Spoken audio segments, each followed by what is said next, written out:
To continue on with the fairy tale of Seton Rochwite and his having invented every single thing to do with the Stereo Realist, from the format of the slides, from the 5 perf format, to the actual dimensions of the slides, to the actual camera itself, to every single functioning part of the camera, including, you know, the design of it, the lenses, the film feeding system, the winding system, the focusing gear, the all the specialized parts that go into designing a camera in the first place, and especially a particularly new and never before attempted camera that really never went into mass production. So he designed all these things, plus the viewer, and plus everything.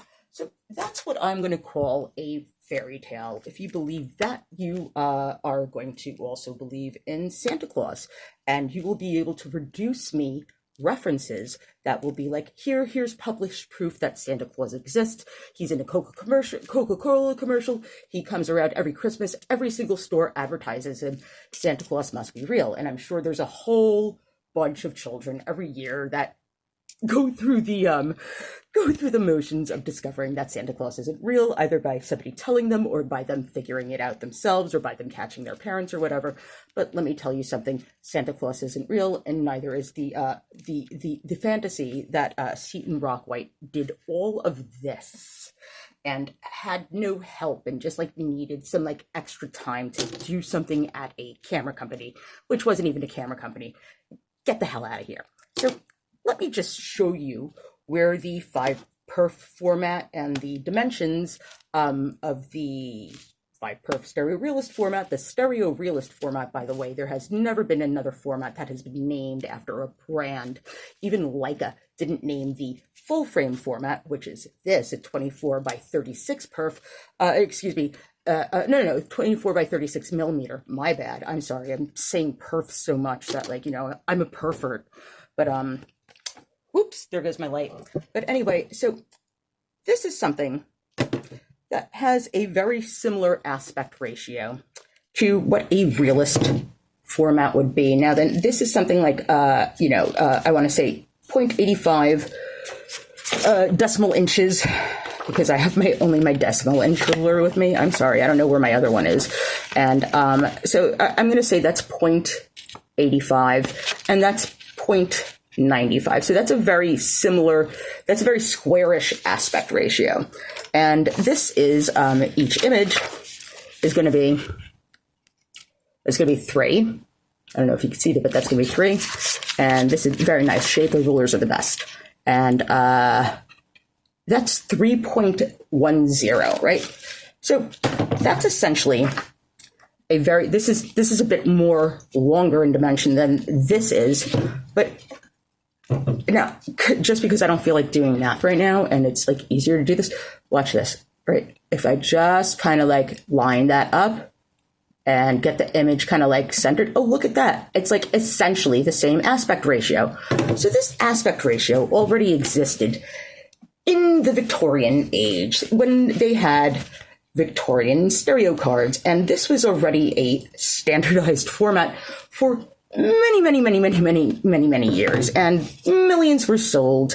And so this format essentially is from the 1800s. This is a square format, and this is something that's still being like trying to be patented today by like VR headsets, and like you can flip around the thing and have like a landscape go into a portrait, and a portrait into a landscape. And the only way to do that is to have a square-ish image. And I am here to say that's correct. Where could a 5 perf format just arbitrarily have come from if he didn't think of it out of his head and just like measure things and actually like do some legwork and not just be a myth? So first of all, I just want to say the stereo realist format has a outside dimension, and the outside dimension is very important. The outside dimension is 4 inches. And let me just get, I have 5 million slides. I can't find one right now. Oh my God. So the outside dimension is 4 inches, right? That's fine. I'll give you 4 inches, right? And this is a non realist format, even though it looks kind of similar. This is not 4 inches. This is a bit longer than 4 inches, right? Can we all agree on that, right? And this is going to be, now this is more for like a varoscope, I want to say. This is going to be not even 4 1/4, a little, something like that, a little less than 4 1/4, right? So what does that mean? Well, that means it's not going to fit in any realist style stereo viewer. Even though we have aspect ratios that are going to be the same for the inside dimensions, the outside dimensions are going to give you problems when you actually try to use them, when you actually try to put this in a projector, when you try to put this in a viewer. So this is something that is not proprietary, by the way. This is something that is actually standardized. And I just want to show you very quickly where else the 4-inch, and by the way, the dimensions specifically are 4 inches by, I believe, 1 inch and 5/8, which is like kind of stupid, but this is how it says that it has it, right? So 4 inches and 1 5/8 of an inch, which is I think 1.625 if I remember my wall calculations that I had on when I was at Garmentos and making patterns. So this would be 4 inches still. And the story goes that he took a glass lantern slide and he's like, oh, the image is going to be like this. And he cut it in half and voila, he had the basic elements for making a format, for making a standard stereo slide. And I'm saying, absolutely not. Now then, this isn't exactly 4 inches, but you know something, neither was his. He had a 3.5 inch, I believe, the story goes. So the story goes that he had a 3.5 inch, 3.5 by 4, right? That knocked in half would, I can even do this math, that would be 1.75 and 1.75, right? Not 1 5/8. That's something completely different. So it's not like a standard, it's a standard-ish, and that's not how standards go. Basically, this already is proving to be a little bit problematic because that's not the way that his story goes. He snapped it, like, a slide in half, and it was 3.5 inches, so that would be 1.75. Where are you getting 1.5/8 from? So this is something, so this is something that, like, I'm just, like, playing around with, and I noticed one day, oh, look at that. Like, if I put 2 regular 2-inch slides together, regular slides that are already, like, standardized for quite a little bit, and I put this down, that's 4 inches. Look at that, right?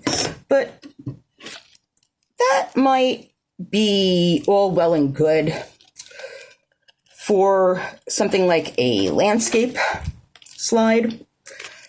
But what happens if I want to put these upright and I want to take a twin pair with my images facing upright instead of down? I mean, it's facing vertically instead of horizontally, and you'll see I'll get a little bit of a kickback up here. Like, there's a little bit. So that really does have a cutoff part. Now then, this isn't arbitrarily designed either. There is much more of a landscape view in your natural vision and your periphery than there is an up and down view. You're really not looking at things that are going to be coming out you from the sky or like coming up beneath you from the earth and like grabbing you and pulling you down. These are things that, like, you're going to be looking for anything that is basically, in the field of living area that you're in. And since we all live on the ground or on some flat surface, our field of view is wider than it is up and down because we're basically all, abide by the laws of gravity. So this is something that, and most standards are also not just arbitrary. This is something that if I really want to make a realist format, I'll just take one 24 by 36 millimeter standardized full frame image, and I can just lay this over them. And suddenly, without any math, without any like planning or anything like that, I suddenly have a realist frame. I suddenly have a 5 perf, what would become a 5 perf, and I could take these out of the shells and show you, but like, look at that. This is exactly a realist format. And I figured that out just by going like this, taking it, and I didn't cut it in half, like, you know, like how a half frame is, or how, like, you know, like a double, or whatever it would be. I just go in like that. And suddenly I have the exact dimensions of what a realist format would be, and these fit in all standard realist slide holes, I want to say. Now, this is another thing that we're talking about, is the dimension of the inside space, because that's what this is really trying to like have jurisdiction over. Now then, for something to be as worldwide as this became suddenly in the in the early 1950s, if you want to stick to your guns and say that it was developed in the late 40s, you could go right ahead. I'm sure it had to be, but this didn't like really appear on market until the Stereo Realist appeared on market. And the Stereo Realist didn't appear on market. It really didn't until like 1950, 1949 perhaps. And let me tell you something, there are many, many, many formats that exist. This is just like my mounts page, and like, you know, this is my catalog that I'm trying to like be like really organized and catalog my stuff. And there's a whole bunch in here, like, you know, like what's this one? That one's for projection. Like there's a nice, like pretty rare, like duplex mount.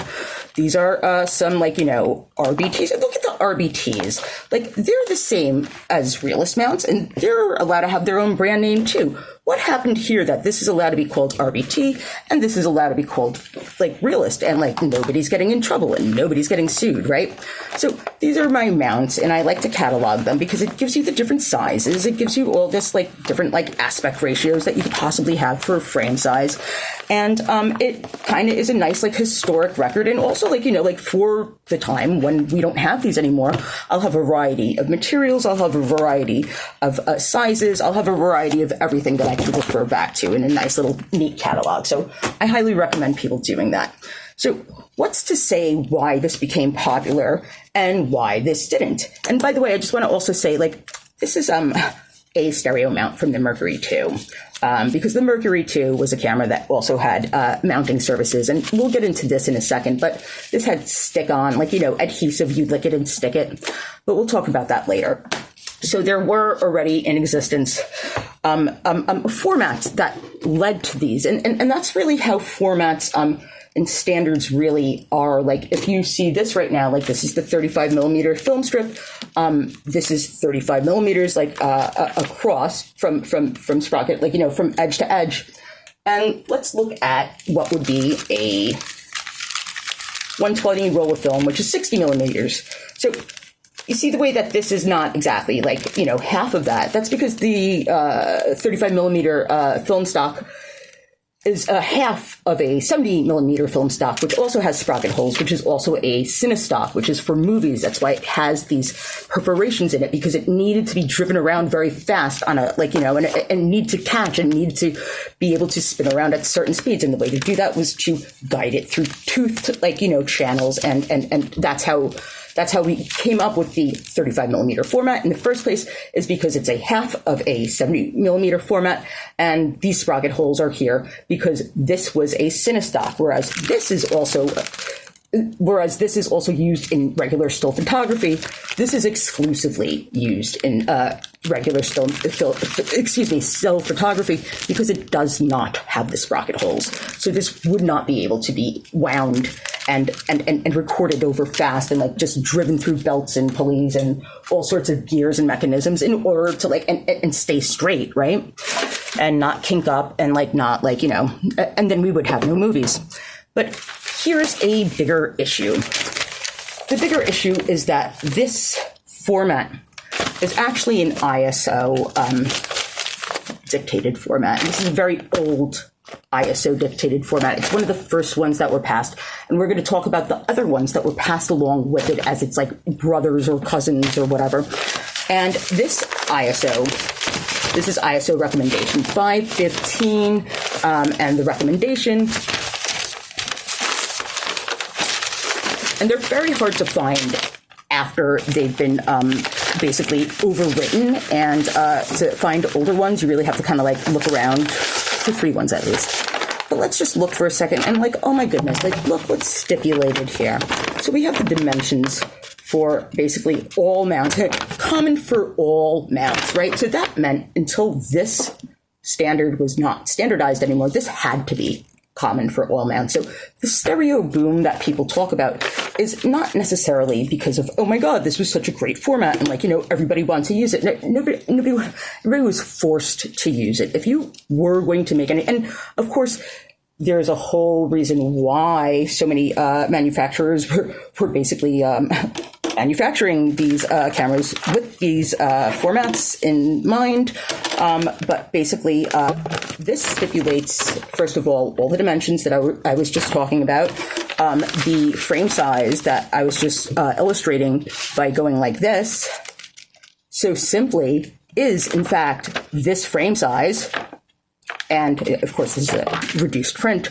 Then it even stipulates where positioning should happen for, like, let's say your center of your frame, and each frame center is supposed to be equal to the center of the lens or the recording that it took. And it goes on to even stipulate, excuse me, it goes on to even stipulate positioning and basically window size. So there are sizes that were made specifically for projection, and this is a normal projection mount, a medium projection mount, and a close-up projection mount. And the way that these were situated were that they were just slightly cut off a little by little.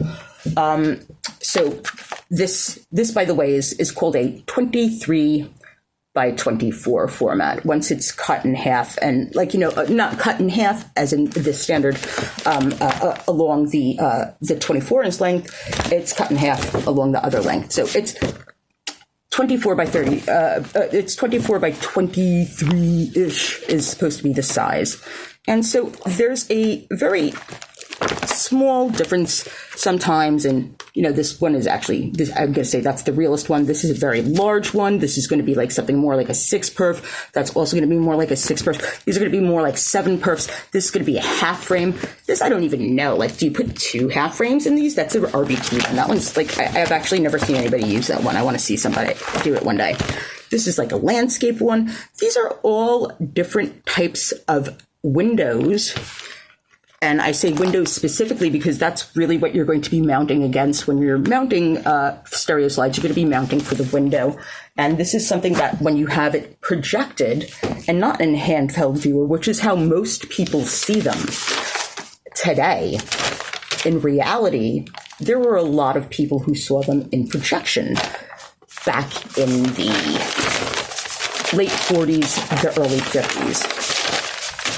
And we'll talk about who those people are and why this was so necessary in a little bit. But that's what I really wanted to kind of show you before, show you very quickly, is that these formats were not just arbitrarily made by some man who like walked in off the street and just like made all these things. Like, you know, that's not really possible. Basically what this is something very calculated. This is something that actually follows standard. If you've ever seen like paper sizes, they go half and then half and then half and then half. And it's kind of like a fractal almost. And that's exactly what this is kind of situationally copying. It's not maybe going half and then like half of that and like whatever. It's doing something so much more simple that's just giving you a landscape in the portrait view. And this is what the Stereo Realist format is actually based off of.